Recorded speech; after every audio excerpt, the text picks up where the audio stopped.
some of the most brilliant minds. The scary saber turn The way they think. says they are. I consider myself a hacker. The hacking isn't necessarily a bad term. Being a hacker does not say what side you're on. Being a hacker means you know how things actually work and can manipulate the way things actually work for good or for harm.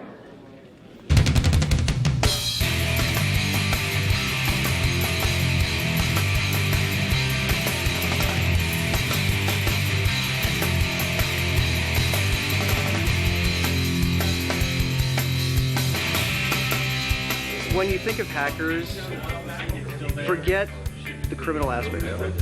Yes, that exists, and yes, it's out there, but people in this community who call themselves hackers are incredibly talented people who are independent thinkers who come up with incredibly creative and innovative ways of solving problems that other people just don't think of solving in a certain way. You know, we are an incredibly creative bunch, we're an incredibly intuitive bunch. We latch onto technology and find new ways of using it, and have been doing this, you know, for 50 years.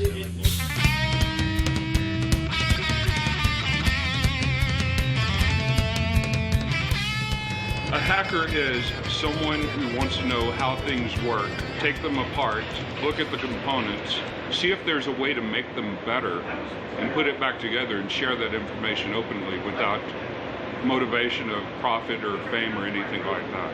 To me, hacking is just trying to do things in different ways, making stuff do things it wasn't meant to do. Well, I mean, also if you look back before there was technology, you know, if there was basic chemistry or anything like that, like alchemists, you know, at one point, that was pretty much considered a hacker. You know, somebody that basically they're trying to figure out a way to do something that they're like, there's no possible way this should work, let's see if we can do it, and then let's spend 300 years trying it, you know, that's pretty much what... The hackers saved the guys on Apollo 13 when, you know, they had to hack together all that stuff to try to figure out how to save those guys and get them back. I mean, they were engineers, but they changed their job hats to hacker. Inventors are hackers. Michelangelo, I mean, that guy, he hacked everything, man. Leonardo da Vinci was a hacker. Alexander Graham Bell. Wright brothers were hackers. Somebody took a hunk of rock and made a wheel out of it. They hacked at that rock until exactly. it became a wheel. Literally and figuratively. Thomas Edison, really good example of, 1,000 ways not to make a light bulb. That's exactly why hacking is frustrating, and it's exactly what kind of a person it is that does the job. Yeah. Without hackers, you get no light bulbs. For any individual item, for any individual, chemical or building or material, anything that is a raw material that can be forged into a product, there is the expected uses of it, and then there's other. Most people look at the expected uses. They see a fork and they go, aha, this is an object that has one purpose, to eat food. And a hacker looks at the fork and says, aha, this is metal, it will conduct electricity. Aha, this has sharp points, it can make holes in clay for, making a sculpture. This world is not one where hard drives naturally get smaller and printers naturally get better and cars naturally get, that's some guy, some gal banging their head for 2 years to figure out how do I take what we have right now and do it a little better. There would be no technology without hackers. Do you have a bank account? Do you conduct transactions online? Do you have personal information, maybe health information you'd like to see secure and people not have access to? Every time you see your antivirus window pop up or you see that little key icon in the bottom of your browser, that's because a hacker made that happen for you. Some hacker somewhere wrote software that's keeping viruses off your computer, that's letting you buy things from Amazon, letting you pay your bills, that's letting you use the internet without having it completely overrun by the very, very small percentage of people that use hacker tools to do bad things. We are very academic, even those of us who are not scholarly, in the sense that we believe strongly in publicly sharing what we find. We are very teacher-oriented in that we want people to actually dive in, get their hands on something, and become a part, not just be on the sideline. And we're almost, jazz musicians in the sense that we play off one another's energy and creativity, and with enough people coming together, you can create something you had no idea. You started down one path and you wound up all the way over here, but all of a sudden you're just happy about it. You're like, oh my gosh, I can't believe we made this too. Basically, this is Gray Frequency's skirt and she had asked me to add some blinky lights to it, and I had wired it all up, and using a microcontroller that Loster had given me, just used that to drive all the blinking. I had asked him just to help me with some code to make everything blink and a little more random, and he turns around and completely rebuilds the thing. And one person came to another person for a tiny bit of help, and suddenly more people joined in, and the project became better and bigger than they thought. It was random. It was not planned, and it ends up being a wonderful experience. Just a community coming together.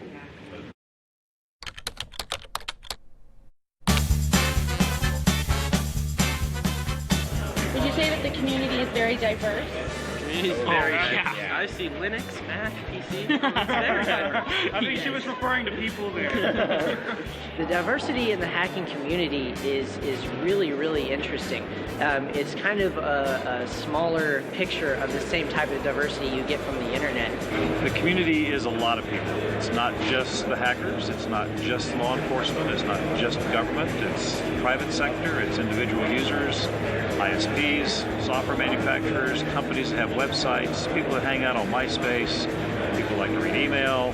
Everybody's in this community. It's a very small community. I'm amazed at how many people I knew online and never met them in person. This is my first time meeting them here at Defcon and Toorcon. This is like, what, 8,000 people here, maybe 7,000, something like that. That's like not a big community, you know? But it's cool because you end up getting to know almost everybody you see. Like, I can't walk the halls and go, hey man, what's going on, or this or that, even though there's a lot of people here, quote. You know, you end up meshing with people you know, this or that you've seen at another, conference, and you just vibe, you know? Many people have asked for the longest time how we can be so open and accepting. I think you can't divorce the fact that you're meeting people often without seeing them face to face for the first time. You're meeting people without their skin color or their gender or their size or attractiveness being in the equation. Because those barriers are gone, you end up making relationships with people you normally wouldn't otherwise, and end up fostering those relationships over time.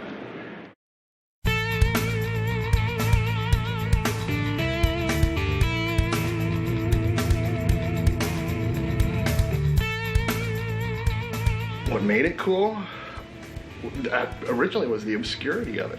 It used to be it was a very, very small, close-knit community, and it was people who were only interested in learning and discovering all sorts of things about phone systems, computer systems, all that. At this point now, it's become very juvenile to an extent. What's happened with the hacking community is the same kind of thing that happened with Lollapalooza. As it grew, it got more publicized, it got more mainstream, and as it goes into the mainstream, it loses that essence of what made it unique, what made it cool. People complain that it's not like it used to be. It's not all in the underground. It's not all secret. And well, the people in the underground are still in the underground. They're there. If you want to work that hard and you really want to earn that kind of credential, then you want to be called that, then you can still do that. But what's going on in public, what's going on here and now, is something that wasn't even possible or realistic in the old days. It's changed a lot over the years. This community got going probably back in the 70s, even long before the internet was a popular term, and grew through the 80s as more people became connected through dial-up BBSs. And then as the internet came of age in the 90s, it really began to explode. For the longest time, it was academic, people who understood computer science and liked to learn more about the way computers work. And over time, though, as more and more information became available and the net grew and networking, internet access became basically free, computers became free, operating systems became free, long-distance telco charges became basically free. A lot of the original motivations went away. And as that happened, that changed the group dynamic. The culture was good, it was strong, it was good, and it's just different now. So now there's multi-tiers. There's a group of people who've been doing it for many, many years, and they're still interested in learning and discovering and just testing out the quality of systems. And then there's a lot of real idiots who just they come to something like this because they think they're going to be taught how to break into their bank, which they're not going to, especially if they come up to somebody and just go, teach me how to hack, because that's the last thing you want to do.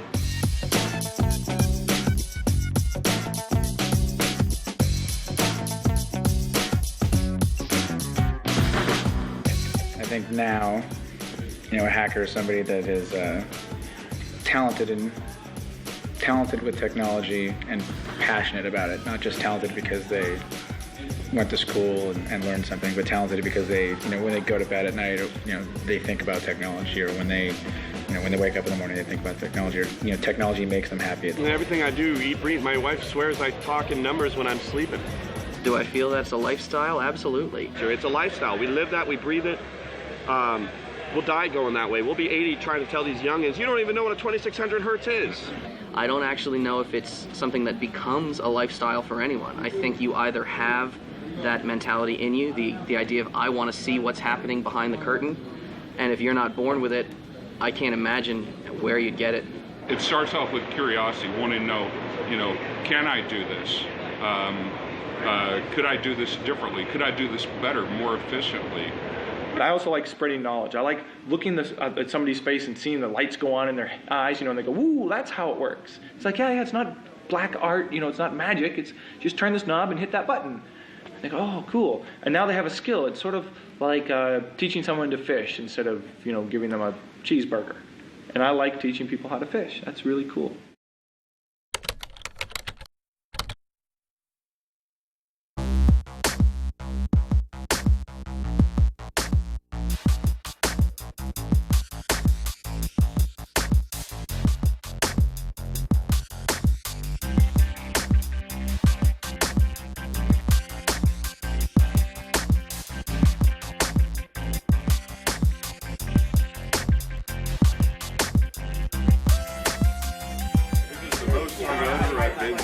This is like, Defcon is a chance to just chill the hell out, drink your beer, get really buzzed, whatever you do, go to parties, hang out with these people, give hugs, love each other, you know what I mean? And appreciate what we're all doing for the community and the industry in itself. And I think that's really what it's about. Tell you how I describe it to my mom and my dad. I backed them both up and brought them to Defcon. It's true, I spooned with his mom and Defcon. He did spoon with my mother. And they come here and they feel like they're getting the real deal. They're meeting other people like themselves again. And it's sort of a safe haven. If you look around at the people that you see at this con, the way they think, the way their minds work, it's absolutely brilliant. I mean, in prodigies, the majority of them. I started going to Defcon in 2002 and really just fell in love with a group of people that I got to interact there. It's, I think, the most challenging group of individuals that I get to hang out with at any point in the year. And there's just something about being around a group of people who question absolutely everything that's always really inspiring to me. Somebody told me the first year I was here that it was going downhill and the only reason to come anymore was to see all the people they knew, and I thought, well, that sounds uphill to me. We ended up getting about 110 people. We stayed up all night. It was, we had only one room, about a little twice the size of this room, and that was it. And it just grew and grew and grew from there. He's the HackerCon that was able to sustain this many people in Las Vegas and keep growing and sustain itself. And that's a talent. The fact that he branched into these other things to help fund it, that's his talent. Every year you're constantly trying to fix the stuff that happened the previous year. I can have more speakers, I can have contests. You kind of get addicted.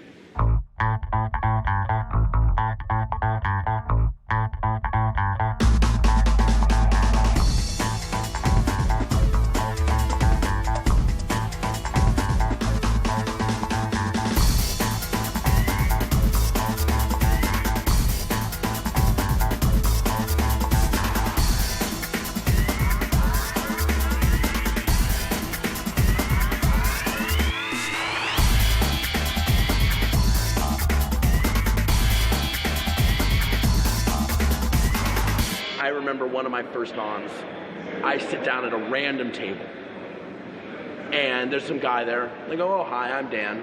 He goes, "Oh, hi, Dan, so what do you do?" And I, just tell him my actual, what my talk's about.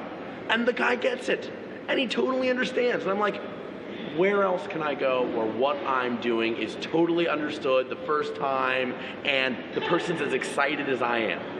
And that's just cool. I always, after conventions, I always get so activated and so full of ideas. Like, oh yeah, I can go out and I can do this new thing that I learned. I come home on a high that lasts me and I don't drink. But I am emotionally healed, psychologically healed, and it can get me through my real life for a while. Yeah, just that total sense of activation and sharing energies with different people. Yeah. Intellectual stimulation, as well as various other stimulation. It's non-stimulating. And porn. It's just so intellectually stimulating, as Mouse said. You come home and for like a month you're on this like intellectual high, and there is nothing better than that. And this is like by far the coolest thing. I go and I talk at Defcon, I get 50 or 60 emails, wild-eyed kids, they're like brimming with ideas, and you know what? They give me great ideas. That's why this is so great. It's like we all come here, get it, and we get it, and we can and we're passionate. Communicate. Yeah, we love it. Yeah. I've been coming to this convention for like 10 years now, and some of these people, you know, I only get to see once a year. They're from all over the world, and this is the one place I can see everybody I care about and keep up on everything that's happening, all the new developments. Always been outside the norm, so for me, this is my normal environment. I'm home here, and I'm more comfortable among these people than. And until I found the cons, I didn't realize that I didn't have a family. When you see all these people that have the same passion and mindset as you know, you finally feel like you belong. It's like coming home. Right, exactly. These are stepper motors, and they control the X and the Y axis of this up and down, back and forth. And I have a program I built in Java that will take images from that webcam up there, and then it finds all the white spots because they're white spots on black targets. And then we'll translate that into angles that this can move, and then move and fire accordingly. One of the key traits you'll find among a lot of these people here at this conference is that they like problems. They like problem solving. Just take something which you're given a bunch of tools, you don't quite know how they all work, and you figure it out. They're more interested in how the computer actually, or the television, or the telephone, or the Xbox, or the Wii, or whatever. They're more interested in how those things work, and they're curious enough to not just accept what is given to them.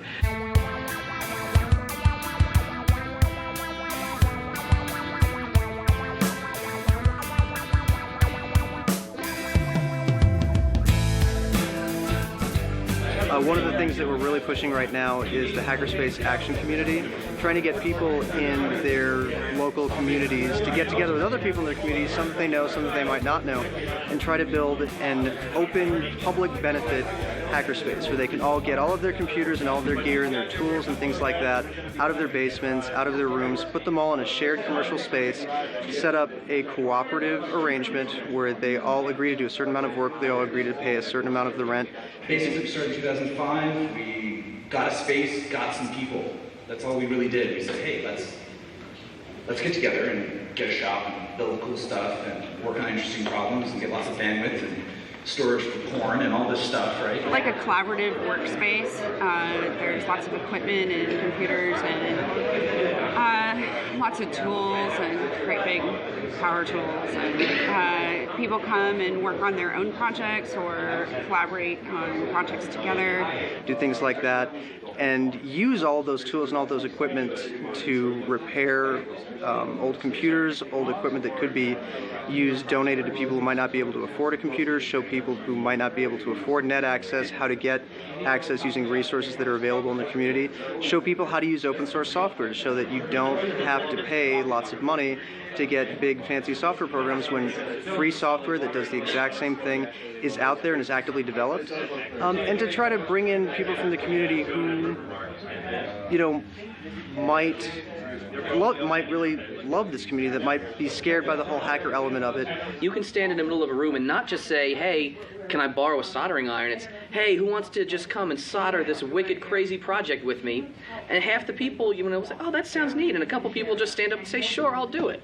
And you'll end up going home with a friend you met out of the blue who's gonna, you know, just, we met so randomly. Hey, brother, I will go with you anywhere, anytime to do pretty much anything, but I am not staying in the same room as you again. God, do you snore. Almost without fail, any hacking collective, group of friends that all happen to meet at the same place at the same time without a permit, Toxic Barbecue, get a permit next year. they freely accept anybody because it's about sharing information. It's not about hiding shit from people. I don't want people to become so complacent that they just are like mindless consumers. I think you need to be able to tear things apart and understand what's really going on. People are motivated to get everything prefab. Not too many people make things on their own, and part of making things is learning how things work, whether that's software or hot-air balloons, whatever.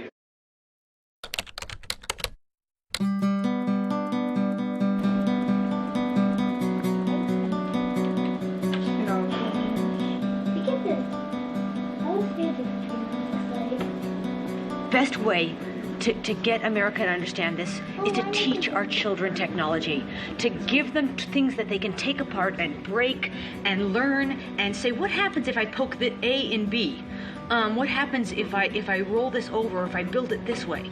Just give our kids a chance to learn how to do things themselves. Yes. And don't punish inquisitiveness. Exactly. And I think parents actually, if their kids want to be a hacker, that they should just encourage them to experiment and play and definitely take things apart, see how they work, make them into new things. You've got to send them to, science camp and, encourage them to break things. Keep promoting it, supporting it. Let them go to the hacking club at school. Let them do those things and get behind them, because it really will pay off in the future.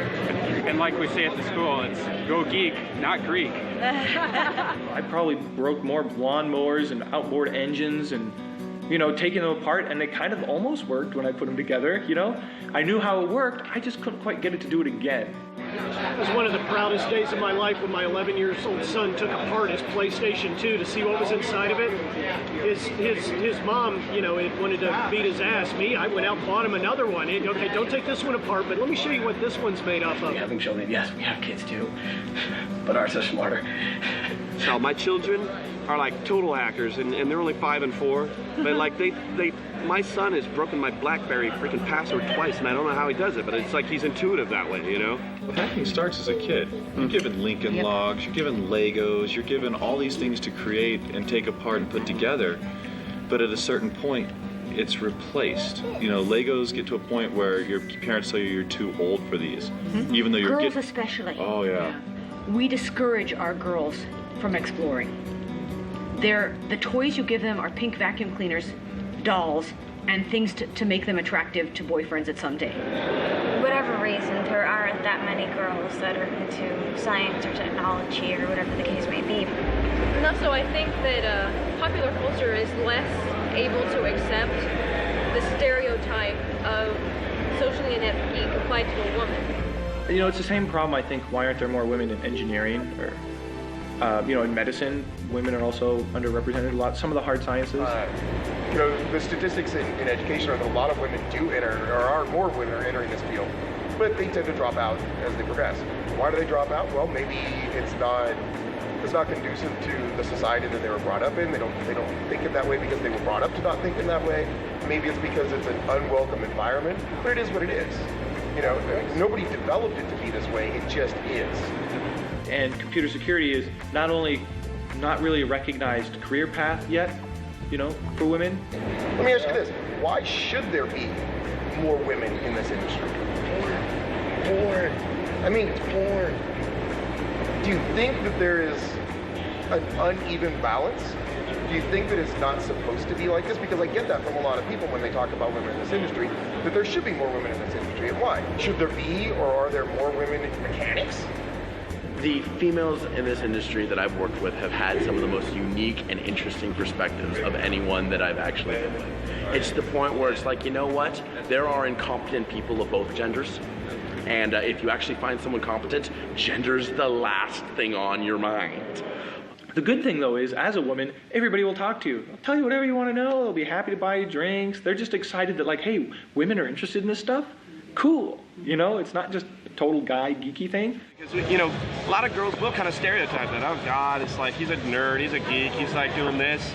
but then you meet people like some girl that'll be like doing C++, and you're like, what a relief. They're pretty cool guys for the most part, and they're really generally happy to have girls around. Just because a lot of people see me as, oh, she's cute and she's at this conference, and yeah, I'm gonna go hit on her. She must be, one of the fun girls.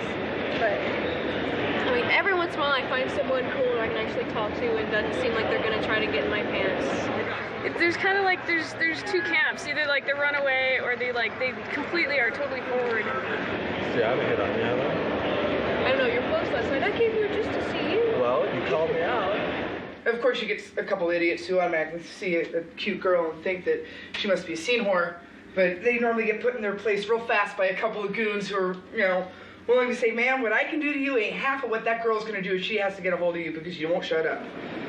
I don't know a whole lot of girls that come to these types of things, so I haven't noticed if they've been treated differently or not. There are no lines at the bathrooms. I think I've been going to this for like 6 years, and it's changed over the years. It used to be people just assume I was a scene whore or something, and then as years went on, I got to know more people, and that faded less. And there were a couple of years that were pretty rough. Were the only girls that you saw. There was lots of talk about scene horrors, and there were some ugly years. I found that as long as you're not too easily offended and fairly easygoing, you can fit right in. You just kind of have to develop a sense of humor and a fairly thick skin, and be able to dish it out as well as you can take it. And well, honestly, I think that you've got to be really thick-skinned to hang out with this crowd, especially us, especially this crowd. We stab. We play stab tag. We break arms. We punch Canadians. This is what makes us us. They're bad, they're evil, they can whistle launch codes, and they will blow up your computer.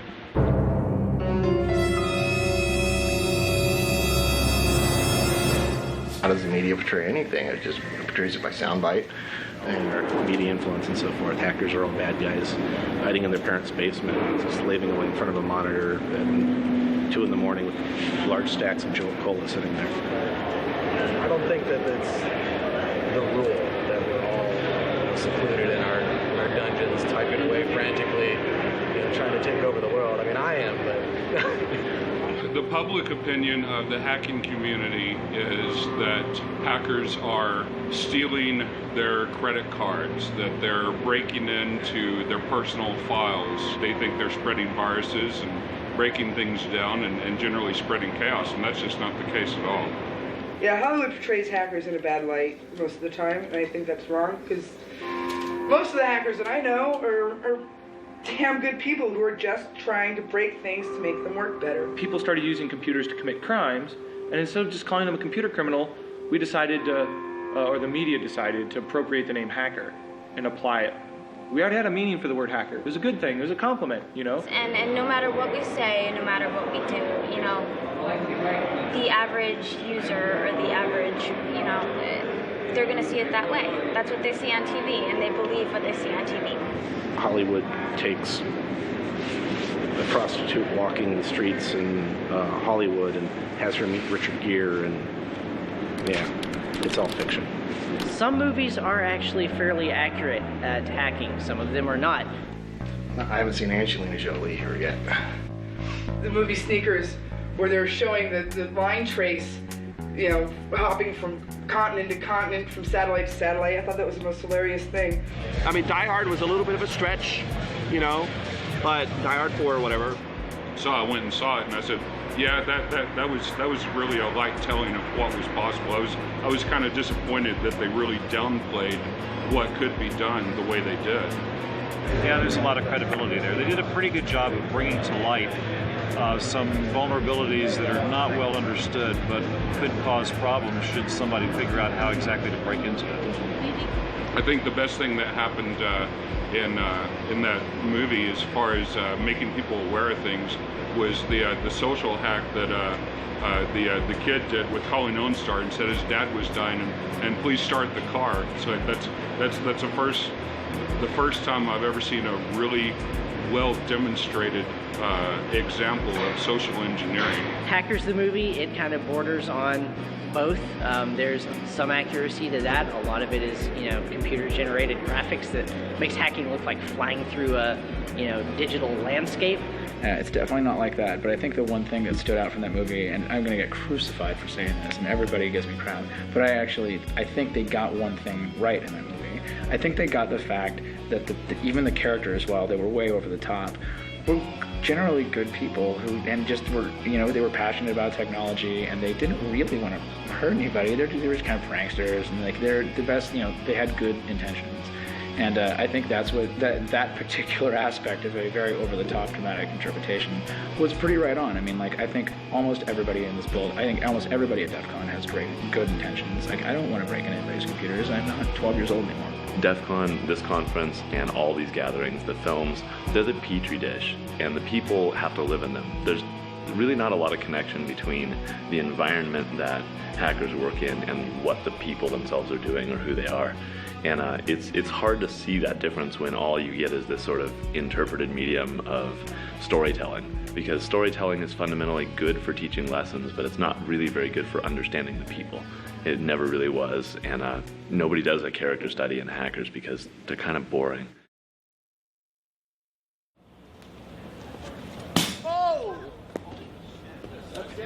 Come on, put her in.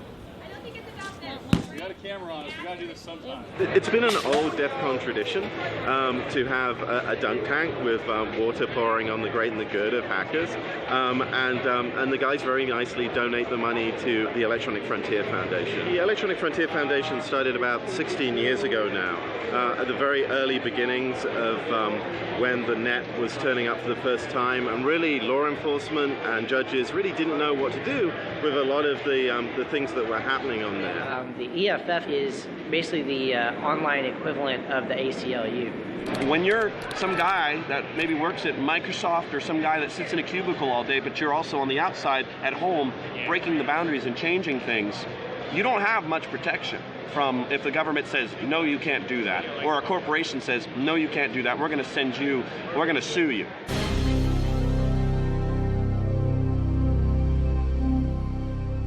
Yeah, the DMCA is kind of creepy because it prevents you from reverse engineering certain things. And as a security guy, that's all you do is try to figure out how things work. You take them apart. Now there's a provision, an acceptable safe harbor for reverse engineering, but it's never been tested. So it's never gone to court. Nobody knows what it really means. So 10 different people read it and have 10 different opinions. And since it's never been adjudicated, nobody really knows. So companies take a very narrow view if it's their product and threaten to sue you. Researchers take a very broad view and research stuff. And until we kind of get, a bright line of the law, it's kind of, the uncertainty scares people. The people on the Hill that actually make the laws, they're like 5 generations past me, and they don't understand technology. The people making the laws do not understand the technology behind it. Yeah, the people here that understand the technology, they're not law people. The people that understand the law don't know the technology. There's always going to be a disconnect there, and I think some of maybe the unfair prosecution that's occurred might be part of what contributes to this evil image out there. What we have what we have for like computer unauthorized access is a 2-page law called Title 18 USC 1030. And it's 2 pages and it's vague as hell. Because not a whole lot of laws exist. So it's basically, one day I could be doing something that, is completely within the lines. And because one company gets pissed off, all of a sudden it becomes illegal. When you push the envelope in any field, and that's what we do, they get uncomfortable and you're changing laws, okay? They essentially help open the eyes of the people who are unaware of their vulnerability. They find exploits, they write tools to break something, and then they go to the creators and tell them, look, here's what I did, here's how to fix it. And these guys come in and say, look, they say the emperor has no clothes. and sometimes they get shut down for that. A good example of this is electronic voting. A bunch of people took a look at electronic voting systems and said, these are full of flaws. These are worse than having, loose chats. Right? These could be not only broken into by somebody trying to win an election, but they could be broken into remotely. They could be controlled with absolutely no trace, and the companies that are selling these e-voting machines are making absolutely no effort to fix that. That's where the hacker community comes in. They're addressing those. They're addressing where the industry as well as your government is falling short on protecting you in basically a digital age. One of the best things you can do to understand something is learn how it works and learn how to make it do things that it's not supposed to do. The first question that came to me, my mind, and for some of my friends is, aren't you going to create more bad guys by teaching hacking in college? And my preconceived notion, which has been borne out by experience, is that as far as I can tell, the criminals do not go to college to learn how to do this. The criminals already know how to do this.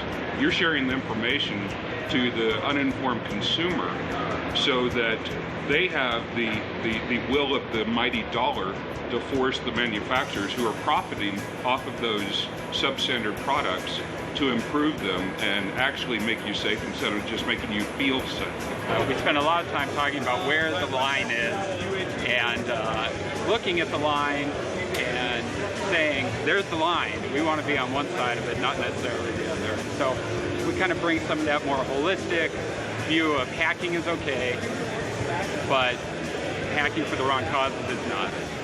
I think people who come to this conference have probably no clue how afraid academics are. They're so afraid that you are these evil supervillains going to destroy the world and they're going to corrupt the morals of our students. They do not understand that this is something that is exciting and happy, and these people are enjoying their life. They think of them as some twisted freaks that are trapped by some hideous emotional deformity to be unable to socialize. And so when you can look at somebody that has, a hacker black t-shirt on, sunglasses, and, a bunch of piercings and, blue hair, and say, that's crazy, that's not normal, that must be a bad guy. I haven't committed a crime in years, but I have freaky hair and black clothes. I do also have a daughter and a stable job and career and education. Pay your taxes. You probably drive the speed limit when you can. Most of the time, yeah. Yeah. These are normal people. They might dress differently, they might look differently, they might drop an F-bomb a little more often than some other people or whatever, but they hang out together, they drink beer together, they're interested in things other than computers. They are not just, geeks all the time. I want people to understand that geeks, hackers, whatever, they're everyday people. They're no different than anyone else. There's no magic, there's no... He hung up. Bastard. It's more like white blood cells. They're a little different than the rest of the blood, but they kind of a necessary function. It's the immune system for society. Any group that's passionate about something, I think, would be analogous. It's just in our case, it just happens to be computers. They're sort of like these furry little helpless animals, and you wanna be nice to them and pet them and stuff. You don't want to throw them in jail and be mean to them because they say offensive things and they've got lots of piercings, but in the end, I can see why they're doing what they're doing. And Just accept people. Let people be who they want to be, and if it's not actually hurting you, ignore it. Have you noticed that nobody cares what you look like here? I don't think that everybody has to get along with hackers or think that people are good for doing it, but somebody's got to do it. What you have to do is throw away the stigma of hackers and that they're out to get you, because we're not the enemy. Hackers are people, right? They really are. They mow lawns. Hackers are people too. No, let me not say that in the PSA type question. What's a hacker documentary? It's a guy doing his laundry. Because that's what a hacker is. A hacker doesn't spend 24/7, being some shadowy figure in the dark. He mows his lawn, he takes out his trash, he goes to work. He doesn't shower very often. I will throw that out. Here's the PSA.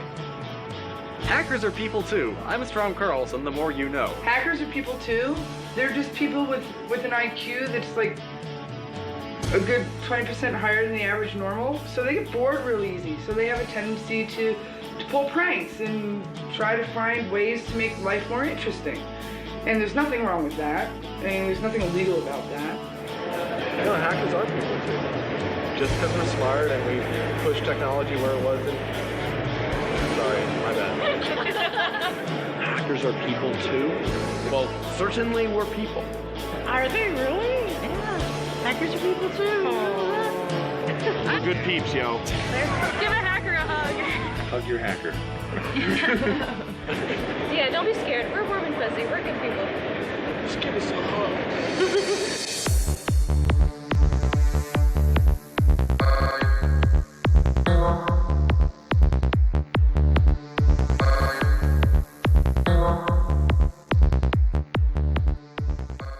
There's no rinky-dink documentary. I am separating Oreos into cream and non-cream entities so that I can gain like 20 fucking points in the scavenger hunt. Go ahead, sniff your packets. Because apparently they crave just the cream.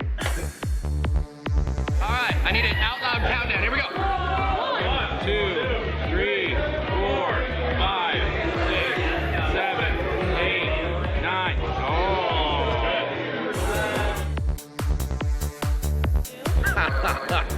The cab driver's like, what's going on over there? You know, I saw a guy with I fuck sheep shirt on. What is that about? What's going on over there?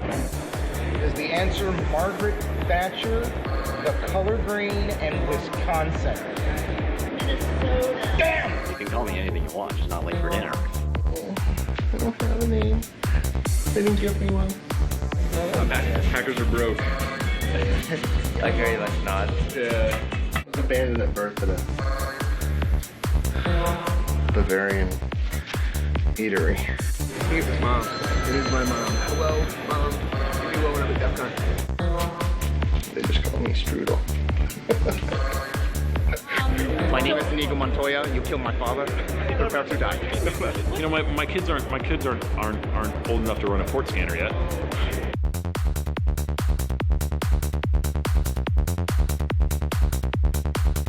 I am a bad hacker. Hey, does this have a John and Yoko Ono feel? How about one like in bed? Hey, you know, I didn't even think about that. It's our love interview. Yeah, little hacker look. That's not it. Higher into the left, higher into the left. Oh, I'm a girl. I like to shop. I like shoes. I like, you know. Joke about religion. There are two kinds of technology. There's stuff that can kill you, and other.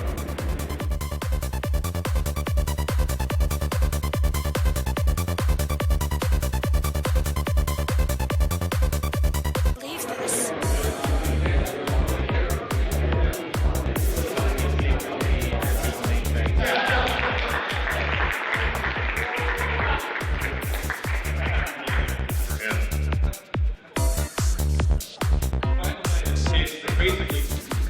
And somewhere around here, I have my trusty old paddle. The reality of it, when you go to a convention like this, it's just a bunch of sweaty nerds.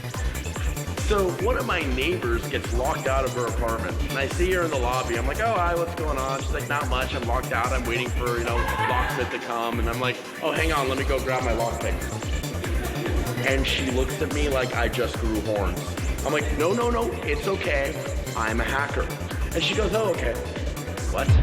Legal or illegal, it does not change what is right and what is wrong.